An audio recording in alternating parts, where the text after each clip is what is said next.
Hello and welcome. Today's topic is about development of the body cavities. In our body we have mainly three cavities. One is pericardial cavity, then pleural cavity and peritoneal cavity. Okay. So first of all you have to understand development of the pericardial cavity. It develops from the midline part of the intraembryonic coelom which presents in the pericardial bar. Okay. Now try to understand. In embryo folding stage, we have head fold, tail fold and two lateral folds. You guys already know about that, okay? Before head fold formation, this pericardial cavity presents in between the septum transversum cranially and precaudal plate caudally, okay? Now, after head fold formation, this pericardial cavity presents in between stomodeum cranially and septum transversum caudally, okay? The fibrous and serous layer of the pericardium develops from the somatopleuric layer of the intraembryonic mesoderm. What is intraembryonic mesoderm? You already know about that.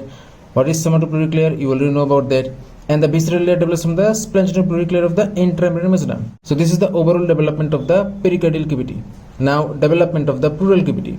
At invagination stage, lung buds invaginates right and left pericardioperitoneal canal. Okay, there is right-sided pericardioperitoneal canal, also same to same left-sided pericardioperitoneal canal. Okay, inside of this, lung buds expands, so automatically this pericardioperitoneal canal also expand or grows in size. Okay, now at separation stage, due to the appearance of the somatopleuric mesoderm, both sided pericardioperitoneal canal divides into two segments. Okay, now remember one thing, this somatopleuric mesoderm gives origin of two membrane or folds which is known as pleuropericardial fold which presents cranial area and pleuroperitoneal fold which presents caudal area. Okay, this fold is also known as membrane. Okay, now due to the presence of pleuropericardial fold in the cranial segment or cranial area, right-sided pericardioperitoneal canal divides itself into pericardial cavity and pleural cavity.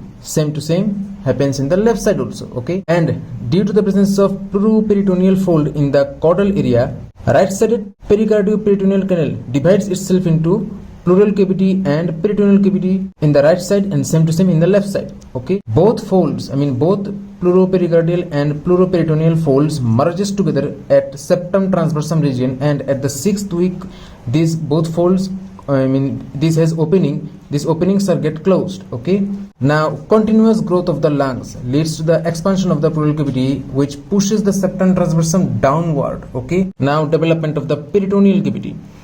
See, you already know that how peritoneal cavity forms. Okay, so at the 10th week this peritoneal cavity communicates with the extraembryonic coelom with the umbilicus and it extends up to the pelvic floor. Now along with these things you have to understand one more extra point which is development of the diaphragm. See, the diaphragm originates from the four area or four segment. One is pleuroperitoneal membrane, then dorsal mesentery of the esophagus, then cervical somites and mesoderm of the lateral body wall. Okay, from the pleuroperitoneal membrane we are getting the central tendon of the diaphragm. From the dorsal mesentery of the esophagus we are getting the crura of the diaphragm. Cervical somites gives the muscular components and the mesoderm of the lateral body wall gives the anterolateral part of the diaphragm. So all these things together we are getting the ultimate diaphragm. Now what happens? Due to the neck elongation, enlargement of the pleural cavity due to the growth of the lungs and developing hearts, all these things together leads descent of diaphragm. These things pushes the diaphragm downward and it comes to the definitive place. Okay, in between abdomen and chest.